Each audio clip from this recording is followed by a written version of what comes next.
Right now, I am going to provide an answer key for the first few questions of your trigonometry practice. But whenever you do trigonometry, keep in mind of SO, CA, TOA. Okay, but what does that really mean? SO is sine theta equals to opposite over hypotenuse. CA is simply cosine theta equals to adjacent over hypotenuse. And TOA, of course, is tan theta equals to opposite over adjacent.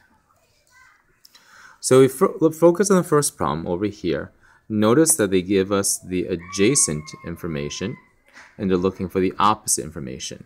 So it's O and A. So that should be TOA. So we'll do tan theta equals to opposite over adjacent. So in this case, we would do tan 35 is equal to opposite over 12 meters, and you solve for the opposite. Keep in mind that your calculator must be in degrees, not radians. We'll do two more. In the second example over here, we know the angle, we know the opposite side, we're looking for the hypotenuse. So in this case, if we're looking for the hypotenuse, we know opposite, that's O and H. So if you take a look, O, H, that's SO. So over here, sine 24 is equal to opposite over hypotenuse. So in this case, the hypotenuse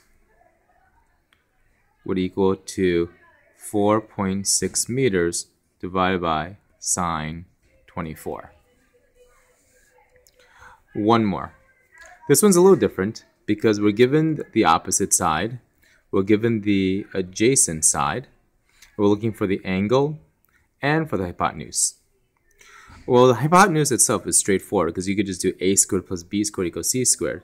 So 65 squared plus 16 squared is equal to the hypotenuse squared. But for the angle, it's a little bit different. For the angle, in this case, because it's going to be, we're looking for theta, well, we can use any of our trig functions to solve for theta.